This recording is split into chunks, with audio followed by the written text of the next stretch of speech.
അപ്പൊ ഈശോ ഭൂമിയിലേക്ക് വന്നത് ഈ സദ്വാർത്ത സുവിശേഷം അറിയിക്കാൻ, ഏത് സത്വമായ സാത്താന്റെ മേലെ വിജയം ആഘോഷിക്കാനാ. എങ്ങനെയാണ് ആ വിജയം? പിശാചിന്റെ അവകാശമായ പാപത്തെ തീർത്ത് കളഞ്ഞുകൊണ്ടാണ്. അതുകൊണ്ട് ഈശോയുമായി ബന്ധപ്പെട്ട രക്ഷയുടെ സകല കാര്യങ്ങളും പാപമോചനവുമായി ബന്ധപ്പെട്ടതാണ്. ലൂക്കായുടെ സുവിശേഷം 1-ാമത്തെ അധ്യായത്തിൽ 76-77 സ്നാപകൻ ഉണ്ടായിക്കഴിഞ്ഞ് പേരിടാൻ നേരത്ത് അവൻ്റെ പേര് യോഹന്നാൻ എന്നാണെന്ന് എഴുത്ത് പലകയിൽ സ്നാപകന്റെ പിതാവായ സക്കറിയ എഴുതി കാണിക്കുമ്പോൾ നാവിൻ്റെ കെട്ടറി സംസാരിക്കാൻ തുടങ്ങി. പരിശുദ്ധാത്മാവ് നിറഞ്ഞ ദൈവത്തെ വാഴ്ത്തിക്കൊണ്ട് സംസാരിക്കുന്നതാണ് 67 മുതൽ 79 വാക്യങ്ങൾ. അതിനകത്ത് 76-77 വാക്യങ്ങൾ ഈ സ്നാപകന്റെ കുഞ്ഞിന്റെ ദൗത്യം എന്താണെന്ന് പറയുകയാ. നീയോ കുഞ്ഞെ അത്യുന്നതന്റെ പ്രവാചകൻ വിളിക്കപ്പെടും, കർത്താവിന് വഴി ഒരുക്കാൻ അവിടുത്തെ മുന്നിൽ പോകും. അത് അവിടുത്തെ ജനത്തിന് പാപമോചനം വഴിയുള്ള രക്ഷയെക്കുറിച്ച് അറിവ് കൊടുക്കാനാ.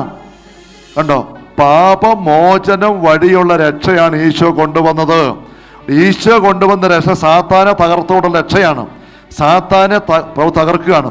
അത് പാപമോചനം വഴിയാ. അതുകൊണ്ട് ഏതെങ്കിലും വ്യക്തി ഈശോ നേടിയ രക്ഷ സ്വന്തമാക്കണോ? പാപങ്ങൾ ഏറ്റുപറഞ്ഞ് പശ്ചാത്തപിച്ച് മോചനം പ്രാപിക്കണം. പാപമോചനം പ്രാപിക്കാൻ മനസ്സില്ലാത്ത വ്യക്തിക്ക് ഈശോ നേടിയ രക്ഷ കിട്ടത്തില്ല. സാത്താന്റെ പീഡ വിട്ടുപോകത്തില്ലെന്ന് മറുവശം. അതുകൊണ്ട് എവിടെ പാവബോധം ഇല്ലെന്നാകുന്നോ അവിടെ ഈശോയുടെ രക്ഷയുടെ കാര്യത്തില്ലെന്നാകും.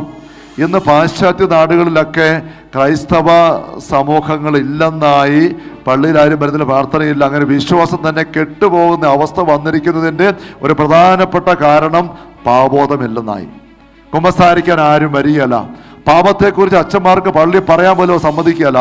പാപം ഞങ്ങൾ തീരുമാനിച്ചോളാം ഏതാ പാപം എന്നുള്ളത്. എനിക്ക് തോന്നുന്നോട് ഞാൻ ജീവിക്കും, അങ്ങനെ ഇങ്ങനെയൊക്കെ ഞാൻ നടക്കും, അത് എൻ്റെ സ്വാതന്ത്ര്യമാണ്. അതേപ്പറ്റി ഇങ്ങനെ പള്ളി ഒന്ന് പ്രസംഗിക്കണ്ട, വേറെ വല്ലതും ബൈബിളിച്ച് പറഞ്ഞു. ഈ നിലപാടിലേക്ക് ജനം പോയി. ആ അവസ്ഥ കുറച്ച് നമ്മുടെ നാട്ടിൽ വന്നിട്ടുണ്ട്. പാപത്തെക്കുറിച്ചൊന്നും പറയണ്ട, പാപത്തെക്കുറിച്ച് പഠിപ്പിക്കണ്ട. എൻ്റെ കൂട്ടുകാരനൊരു അച്ഛൻ, ഞാനിങ്ങനെ പാപത്തിൻ്റെ മേഖലയൊക്കെ വ്യക്തമായിട്ട് പറഞ്ഞു കൊടുത്ത് വരികയുണ്ട്. അച്ഛാ, എന്തിനാ ഈ പാപത്തിൻ്റെ കാര്യം പറഞ്ഞ് ആൾക്കാരെ പേടിപ്പിക്കുന്നത്? അവർ കുറ്റവാളി എന്തിനാ ഉണ്ടാക്കുന്നത്? അതിൻ്റെ കൂടെ സാത്താൻ്റെ കാര്യം, ഇതിന് വല്ല ആവശ്യമുണ്ടോ അച്ഛാ? ഇതൊക്കെ വേണ്ടാത്ത വിഷയങ്ങളാണ് ചിന്തിക്കുമ്പോൾ സ്നേഹമുള്ളവരെ, ബൈബിളിൻ്റെ അടിത്തറയാണ് നമ്മൾ മാറ്റി വെക്കുന്നത്. പാപത്തെക്കുറിച്ച് ചിന്തിക്കാൻ മനസ്സില്ലാത്ത വ്യക്തി ഈശോ ആരാണെന്ന് അറിയാല. ഈശോയുടെ പേരിൻ്റെ തന്നെ അർത്ഥം പാപത്തിൽ നിന്ന് മോചിപ്പിക്കുന്നവൻ, പാപപിശാചിന്റെ പ്രവൃത്തി. ഇത് നേരെ ബന്ധപ്പെട്ട് കിടക്കുന്നതാണ്.